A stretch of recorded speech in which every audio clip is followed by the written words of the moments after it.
ಇವತ್ತು ರಾಜ್ಯಗಳ ಹೋಲಿಕೆ ಮಾಡ್ಕೊಂಡು ನೋಡಿದ್ರೆ ಯಾವ ರಾಜ್ಯದ ಬಜೆಟ್ ಗಾತ್ರ ಎಷ್ಟಿದೆ, ಆ ಬಜೆಟ್ ಗಾತ್ರದ ಆಧಾರದ ಮೇಲೆ ಆ ರಾಜ್ಯಕ್ಕೆ ಎಷ್ಟು ಕೇಂದ್ರ ಸರ್ಕಾರದ ಸಹಕಾರ ಇದೆ ಅಂತ ನಾವು ನೋಡಿದ್ರೆ ಸಭಾಧ್ಯಕ್ಷರೇ, ಉತ್ತರ ಪ್ರದೇಶನ ಉದಾಹರಣೆ ತಗೊಂಡು ಹೇಳ್ತೀನಿ.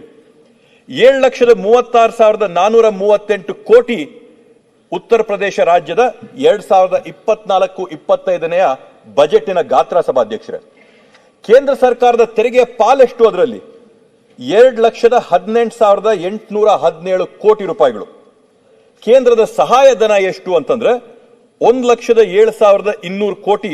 ಒಟ್ಟಾರೆ 3,26,017 ಕೋಟಿ ರೂಪಾಯಿಗಳನ್ನ ಕೇಂದ್ರ ಸರ್ಕಾರ ಯುಪಿಗೆ ಕೊಟ್ಟಿದ್ದು, ಯುಪಿ ಬಜೆಟ್ ಗಾತ್ರದಲ್ಲಿ 44.27% ಕೇಂದ್ರ ಸರ್ಕಾರದ ಅನುದಾನ ಬಂದಿದೆ ಸಭಾಧ್ಯಕ್ಷರೇ. ಅದೇ ನೀವು ಕರ್ನಾಟಕ ರಾಜ್ಯ ಅಂತ ತಗೊಳ್ರಿ, 2024-25ನೇ ಸಾಲಿನಲ್ಲಿ ನಮ್ಮ ಬಜೆಟಿನ ಗಾತ್ರ 3,79,383 ಕೋಟಿ. ಕೇಂದ್ರ ಸರ್ಕಾರ ತೆರಿಗೆ ಪಾಲು ಕೊಟ್ಟಿದ್ದೆಷ್ಟು 44,000 ಕೋಟಿ. ಸಹಾಯಧನ 15,000 ಕೋಟಿ. ಒಟ್ಟಾರೆ 59,785 ಕೋಟಿ ಮಾತ್ರ ಸಭಾಧ್ಯಕ್ಷರೇ.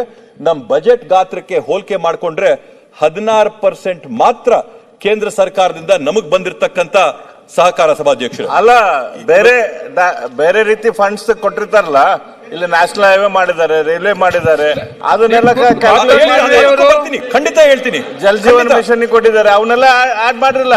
ಧನ್ಯವಾದಗಳು. ಸೆಲೆಕ್ಟಿವ್ ಇನ್ಫಾರ್ಮೇಶನ್ ಕೊಡಬೇಡ್ರಿ. ಧನ್ಯವಾದಗಳು. ತಾವ್ ಹೇಳಿದಿರಾ ಅಲ್ಲ, ಇಲ್ಲ ಅರವಿಂದ್ ಅಣ್ಣ ಅವರು ಒಳ್ಳೆ ಸಲಹೆ ಕೊಟ್ಟಿದ್ದಾರೆ. ಖಂಡಿತವಾಗಿ ಕೂಡ ಅದ್ರ ಬಗ್ಗೆ ಕೂಡ ನಾನು ಬೆಳಕು ಚೆಲ್ತೀನಿ ಅಂತ ಈ ಒಂದು ಸಂದರ್ಭದಲ್ಲಿ ಹೇಳ್ತಾ, JJM ಬಹುಗ್ರಾಮ ಕುಡಿಯುವ ನೀರಿನ ಯೋಜನೆ ಇವೆಲ್ಲ ಸೇರಿಸ್ಕೊಳ್ರಿ. ಅದರಲ್ಲಿ 15,000 ಯಾಕೆ ಬಿಡ್ತೀರಾ? ಹೇಳ್ತೀನಿ ಅಣ್ಣ, ಖಂಡಿತ ಹೇಳ್ತೀನಿ. ಇವತ್ತು ಸಭಾಧ್ಯಕ್ಷರೇ, ಕನ್ನಡಿಗರಾಗಿ ಯಾವುದೇ ಪಾರ್ಟಿಯಲ್ಲಾಗಿರ್ಲಿ, ಯಾವುದೇ MLAಗಳಾಗಿರ್ಲಿ, ಏನೇ ಆಗಿರ್ಲಿ, ಈ ಅಂಕಿಅಂಶಗಳನ್ನ ಕೇಳಿದಾಗ ಹೊಟ್ಟೆ ಚುರುಕನಂತದ್ದು ಎಲ್ಲರಿಗೂ ಕೂಡ ಅನ್ಸ್ಬೇಕು ಸಭಾಧ್ಯಕ್ಷರೇ. ಈ ರೀತಿಯಾದಂತ ಅನ್ಯಾಯ ಖಂಡಿತವಾಗಿ ಕೂಡ ಇದು ನಮ್ಮ ರಾಜಕಾರಣ ಅಂತಲ್ಲ. ಕನ್ನಡಿಗರಿಗೆ ಅವ್ರ ಪಾಲ್ ಸಿಗಬೇಕು ಅನ್ನೋ ಒಂದು ಹೋರಾಟ ಬಿಟ್ರೆ ಇಲ್ಲಿ ರಾಜಕಾರಣ ಮಾತಾಡಂತದ್ದಂತೂ ನಮಗೆ ಬೇಕಾಗೇ ಇಲ್ಲ.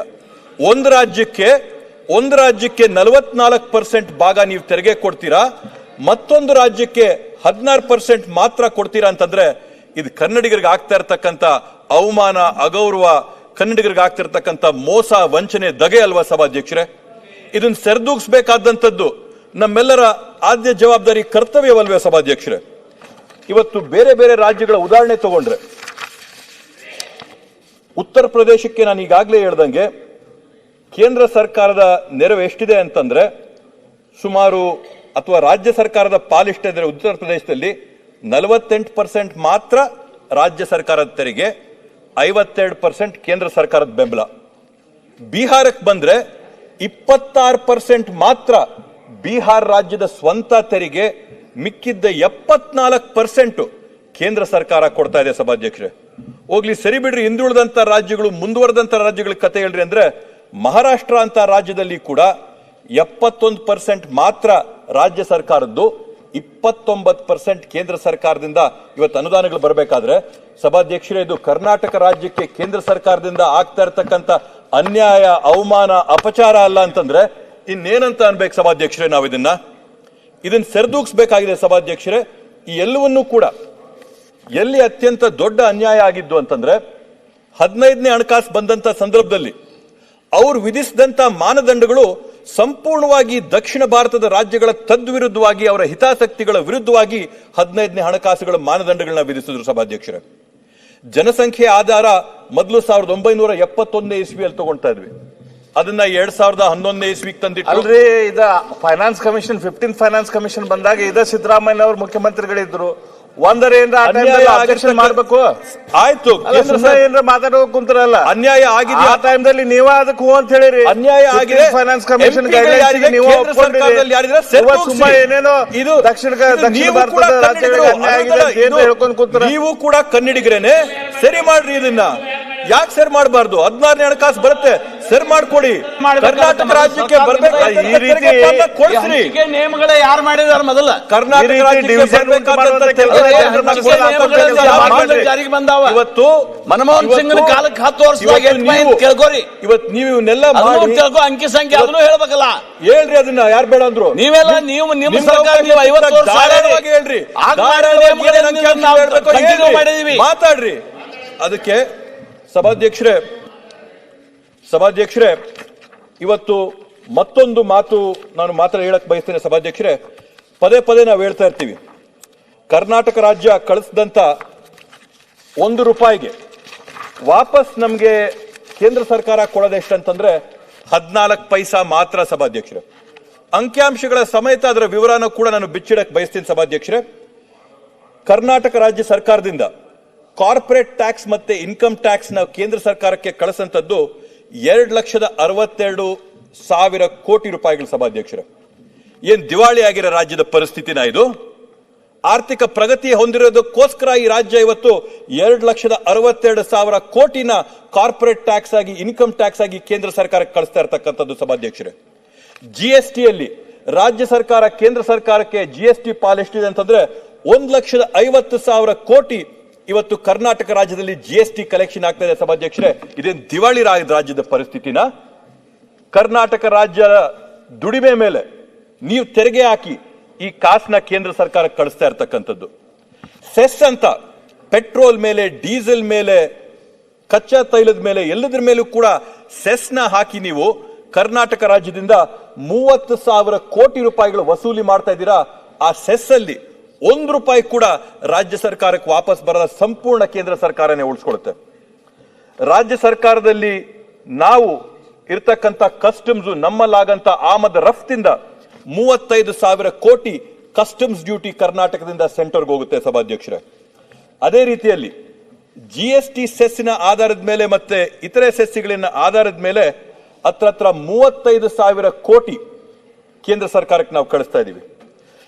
ನೀವು ಓಡಾಡಂತ ಟೋಲ್ಗಳಲ್ಲಿ ಅಲ್ಲಿ ಟೋಲ್ನ ಆಪರೇಟ್ ಮಾಡೋನು ತನ್ನ ಲಾಭನ ತಗೊಂಡ ನಂತರ ಕೇಂದ್ರ ಸರ್ಕಾರದ ಪಾಲೆಷ್ಟು ಅಂತಂದ್ರೆ 4,000 ಕೋಟಿ ನಮ್ಮ ರಾಜ್ಯದ ಟೋಲ್ಗಳಿಂದ ಇವತ್ತು ಕೇಂದ್ರ ಸರ್ಕಾರಕ್ಕೆ ಹೋಗ್ತಾ ಇದೆ. ಸಭಾಧ್ಯಕ್ಷರೇ, ನಮ್ಮಲ್ಲಿರ್ತಕ್ಕಂಥ ಬಂದರುಗಳಾಗಿರ್ಬೋದು, ಏರ್ಪೋರ್ಟ್ಗಳಾಗಿರ್ಬೋದು, ರೈಲ್ವೆ ಸ್ಟೇಷನ್ಗಳಾಗಿರ್ಬೋದು, ಇದರಿಂದ ಒಟ್ಟಾರೆ 15,000 to 20,000 ಕೋಟಿ ರೂಪಾಯಿಗಳನ್ನ ಕೇಂದ್ರ ಸರ್ಕಾರಕ್ಕೆ ಕಳಿಸ್ಕೊಡ್ತಾ ಇದೀವಿ. ಸಭಾಧ್ಯಕ್ಷರೇ, ಒಟ್ಟಾರೆ 4.5 ಲಕ್ಷ ಕೋಟಿ ರೂಪಾಯಿಗಳನ್ನ ಇವತ್ತು ನಾವು ಕೇಂದ್ರ ಸರ್ಕಾರಕ್ಕೆ ತೆರಿಗೆಯಾಗಿ ಕಳಿಸಿದ್ರೆ 2025-26ನೇ ಸಾಲಿನಲ್ಲಿ ನಮಗ್ ಬಂದಂತ ಪಾಲೆಷ್ಟು ಅಂತಂದ್ರೆ ತೆರಿಗೆ ಆಧಾರವಾಗಿ 51,000 ಕೋಟಿ, ಕೇಂದ್ರ ಪುರಸ್ಕೃತ ಯೋಜನೆಗಳಲ್ಲಿ 16,000 ಕೋಟಿ, ಒಟ್ಟಾರೆ 67,000 ಕೋಟಿ ಮಾತ್ರ ನಮಗೆ ಕೇಂದ್ರ ಸರ್ಕಾರದಿಂದ ಬಂದಿರುವಂತದ್ದು. ನಾವು ಕಳಿಸಿರ್ತಕ್ಕಂಥದ್ದು 4,50,000 ಕೋಟಿ ರೂಪಾಯಿಗಳನ್ನ. ಸಭಾಧ್ಯಕ್ಷರೇ, ಈ 14 ಪೈಸಾ ಯಾಕೆ ಕರ್ನಾಟಕ ರಾಜ್ಯಕ್ಕೆ ಈ ರೀತಿಯಾದಂತ ತಾರತಮ್ಯ? ಯುಪಿ, ಬಿಹಾರದಲ್ಲಿ ಅವ್ರು ₹1 ತೆರಿಗೆ ಕಳಿಸಿದ್ರೆ ₹3 ನೀವು ವಾಪಸ್ ಕಳಿಸ್ತೀರಾ. ಗುಜರಾತ್ ಅಲ್ಲಿ ₹1 ತೆರಿಗೆ ಕಳಿಸಿದ್ರೆ ₹1.30 ವಾಪಸ್ ಕಳಿಸ್ತೀರಾ. ಕರ್ನಾಟಕ ರಾಜ್ಯದಲ್ಲಿ ದುಡಿಯಂತ ಕನ್ನಡಿಗರು ಕಟ್ಟಿದಂತ ₹1 ತೆರಿಗೆ ಮೇಲೆ 14 ಪೈಸಾ ನೀವು ಕಳಿಸ್ತಾ ಇರ್ತಕ್ಕಂಥದ್ದು ಇದು ನ್ಯಾಯನ? ಸಭಾಧ್ಯಕ್ಷರೇ, ಪ್ರತಿಯೊಬ್ಬರು ಕೂಡ ಇದ್ರ ವಿರುದ್ಧವಾಗಿ ಧ್ವನಿ ಏರಿಸಬೇಕಾಗ್ತದೆ. ಇವತ್ತು ರಾಜ್ಯ ಸರ್ಕಾರಗಳನ್ನ ದಕ್ಷಿಣ ಭಾರತದಲ್ಲಿ ಇರ್ತಕ್ಕಂಥ ರಾಜ್ಯಗಳ ಮೇಲೆ ಇಕ್ಕಟ್ಟಿಗೆ ಸಿಲುಕಿಸ್ತಾ ಇರ್ತಕ್ಕಂಥದ್ದೇ ಈ ರೀತಿಯಾದಂತ ಅವೈಜ್ಞಾನಿಕವಾಗಿ ಮಾಡಿರ್ತಕ್ಕಂಥ ತೆರಿಗೆಯ ಹಂಚಿಕೆಯ ಆಧಾರದ ಮೇಲೆ ಕೇಂದ್ರದ ಹೊರೆಗಳ ಮೇಲೆ ರಾಜ್ಯ ಸರ್ಕಾರಗಳ ಮೇಲೆ ಆಗ್ತಾ ಇರ್ತಕ್ಕಂಥ ಒಂದು ಬಳುವಳಿನ ಪದ್ಧತಿನ ಇವತ್ತು ನಾವು ನೋಡ್ತಾ ಇದ್ದೀವಿ. ಸಭಾಧ್ಯಕ್ಷರೇ, ನಮ್ಮ ಸ್ನೇಹಿತರು ಅರವಿಂದ್ ಅಣ್ಣವರು ಕೇಳಿದ್ರು,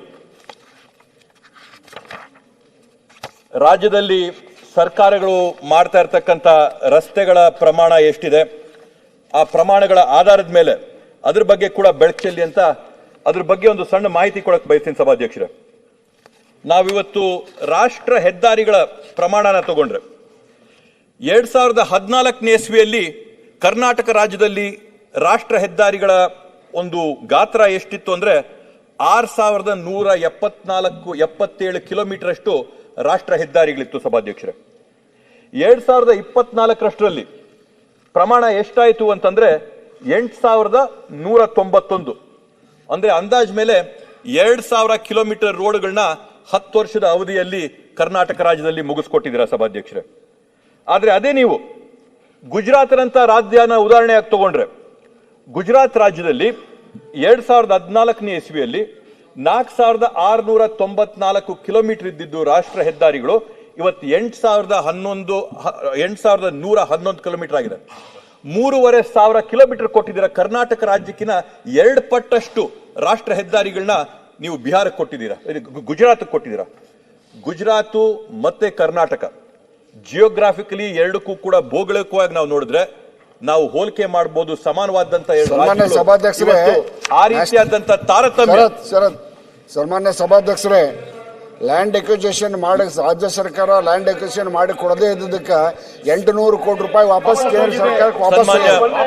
ಸನ್ಮಾನ್ಯ ಸಭಾ ಸನ್ಮಾನ್ಯ ಸಭಾಧ್ಯಕ್ಷರೇ, ಹಾಗಾಗಿ ಆರೋ ಅವ್ರ ಜೊತೆ ಇದೇ ವಿಷಯದ ಬಗ್ಗೆ ಚರ್ಚೆ ಮಾಡ್ತಾ ಇರಬೇಕಾದಂತ ಸಂದರ್ಭದಲ್ಲಿ ಆರೋ ಅವ್ರ ಜೊತೆ ಚರ್ಚೆ ಮಾಡಬೇಕಾದಂತ ಸಂದರ್ಭದಲ್ಲಿ ದೇಶಾದ್ಯಂತ ಯಾವ್ದಾದ್ರೂ ಸರ್ಕಾರ ಅತ್ಯುತ್ತಮವಾಗಿ ಇವತ್ತು ಲ್ಯಾಂಡ್ ಅಕ್ವಿಸಿಷನ್ ಮಾಡ್ತಾ ಇದೆ ಅಂತಂದ್ರೆ ಅದು ಕರ್ನಾಟಕ ರಾಜ್ಯ. ಬೇರೆ ರಾಜ್ಯಗಳಿಗೆ ಹೋಲಿಸಿದ್ರೆ ಕರ್ನಾಟಕ ರಾಜ್ಯ ಅತ್ಯಂತ ಉತ್ತಮವಾದಂತ ಲ್ಯಾಂಡ್ ಅಕ್ವಿಸಿಷನ್ ಮಾಡ್ತಾ ಇರ್ತಕ್ಕಂಥದ್ದು ಅಂತೇಳಿ ಇವತ್ತು NHA ಕೇಂದ್ರ ರಸ್ತೆ ಮಂತ್ರಿಗಳು ನಿತಿನ್ ಗಡ್ಕರಿ ಅವರು ಹೇಳಿದ್ದಾರೆ, ಕರ್ನಾಟಕಕ್ಕೆ ಲ್ಯಾಂಡ್ ಎಕ್ವಿಸಿಷನ್ ಮಾಡಿಕೊಟ್ರೆ 1000 ಕೋಟಿ ಅಲ್ಲ 2000 ಕೋಟಿ ರೂಪಾಯಿಗಳನ್ನ ಹೂಡಲಿಕ್ಕೆ ನಾನು ಸಿದ್ಧನಿದ್ದೇನೆ ಅಂತ ಹೇಳೇನೆ. ಸಭಾಧ್ಯಕ್ಷರೇ, 10,000 ಕೋಟಿ ಮೋಟರ್ ಕೊಡ್ತಾ ಮೊದಲೇ ಮುಖ್ಯಮಂತ್ರಿಗಳಿಗೆ ಲ್ಯಾಂಡ್ ಎಕ್ವಿಸಿಷನ್ ಮಾಡಿಸ್ಕೊಡಿ. ಲ್ಯಾಂಡ್ ಅಕ್ವಿಸಿಷನ್ ಅಲ್ಲಿ ನಾವಿರಂತ ಪ್ರಗತಿ ಕೊಡ್ತಾ ಇರ್ತಕ್ಕಂಥದ್ದು ಬೇರೆ ಯಾವ ರಾಜ್ಯ ಕೂಡ ಕೊಟ್ಟಿಲ್ಲ. ಸಭಾಧ್ಯಕ್ಷರೇ, ಅದೇ ತರದಲ್ಲಿ PMGSY ನಾವು ಉದಾಹರಣೆಯಾಗಿ ತಗೊಂಡ್ರೆ, PMGSY ಅಲ್ಲಿ 2014ನೇ ಇಸ್ವಿಯಲ್ಲಿ 16,137 ಕಿಲೋಮೀಟರ್. ಅರವಿಂದಣ್ಣ, PMGSY 2014 ಅಲ್ಲಿ 16,000 ಕಿಲೋಮೀಟರ್ಸ್ ವಾಸ್ ಕರ್ನಾಟಕ ಶೇರ್. 2024ಕ್ಕೆ 23,900 ಕಿಲೋಮೀಟರ್ ಆಯಿತು. ಅಂದ್ರೆ 8,000 ಕಿಲೋಮೀಟರ್ 10 ವರ್ಷದಲ್ಲಿ ಕೇಂದ್ರ ಸರ್ಕಾರ PMGSY ಅಡಿಯಲ್ಲಿ ಕರ್ನಾಟಕ ರಾಜ್ಯಕ್ಕೆ ಕೊಟ್ಟಿದ್ದು. ಅದೇ ಅವಧಿಯಲ್ಲಿ ನೀವು ಬಿಹಾರಕ್ಕೆ ಎಷ್ಟು ಕೊಟ್ರಿ ಅಂದ್ರೆ 33,000 ಕಿಲೋಮೀಟರ್, ಮಧ್ಯಪ್ರದೇಶಕ್ಕೆ ಎಷ್ಟು ಕೊಟ್ರಿ ಅಂದ್ರೆ 39,000 ಕಿಲೋಮೀಟರ್, ಉತ್ತರ ಪ್ರದೇಶಕ್ಕೆ ಎಷ್ಟು ಕೊಟ್ರಿ ಅಂತಂದ್ರೆ 35,000 ಕಿಲೋಮೀಟರ್. ಯಾಕೆ ಈ ರೀತಿಯಾದಂತ ತಾರತಮ್ಯಗಳು, ಅನ್ಯಾಯಗಳು? ಬರೀ ನಿಮ್ಗೆ ಕೊಡ್ತಾ ಇರ್ತಕ್ಕಂಥ ತೆರಿಗೆಯಲ್ಲಿ ಪಾಲಲ್ಲ, ನಿಮ್ಮ ಯೋಜನೆಗಳಲ್ಲಿ. ಶರತ್, ಅದೇನಿದೆ ಅಲ್ಲ ಗ್ರಾಮೀಣ ಸಡಕ್ ಯೋಜನೆ ಏನಿದೆ ಅಲ್ಲ, ಅದು ಗೈಡ್ಲೈನ್ಸ್ ಐತೆ. ಅವ್ರು ಮುಟ್ಸಕ್ ಗೈಡ್ಲೈನ್ಸ್ ಐತಲ್ಲ, ಯೂನಿವರ್ಸಲ್ ಗೈಡ್ಲೈನ್ಸ್ ನಮ್ಮ ರಾಜ್ಯದಲ್ಲಿ ಬೇರೆ ಫಿಟ್ ಆದ್ರೆ ಎಲ್ಲ ಮಾಡಕ್ಕಾಗುತ್ತೆ. ಮನಮೋಹನ್ ಸಿಂಗ್ ಕಾಲದ ಹೇಳ್ರಿ ಎಷ್ಟು ಕೊಟ್ಟಾರ ರಾಜ್ಯಕ್ಕೆ. PMGSY ಕೊಟ್ರೆ ನೀವು ಮನಮೋಹನ್ ಸಿಂಗ್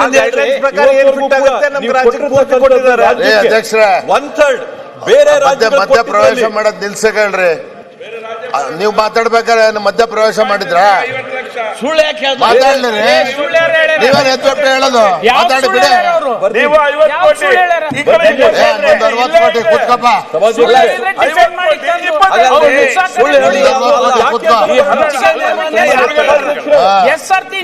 ಅನುದಾನ ಕೇಂದ್ರ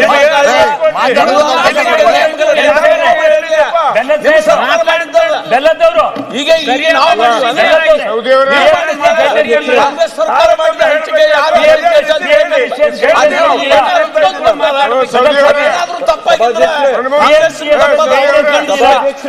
ಇದು ಪ್ರಗತಿ ಅಧ್ಯಕ್ಷರೇ, ಅವ್ರು ಯಾಕೆ ಮಧ್ಯ ಪ್ರವೇಶ ಮಾಡಬಾರ್ದು? ಮಾತಾಡ್ಬೇಕಾದ್ರೆ ಕೂತಿರ್ಲಿಲ್ವಾ? ನೀವು ಮಾತಾಡೋದ್ ಸದನ ಕೇಳ್ರಿ. ನೀವು ಮಾತಾಡ್ಬೇಕಾದ್ರೆ ಕೂತಿರ್ಲಿಲ್ವೇನ್ರಿ?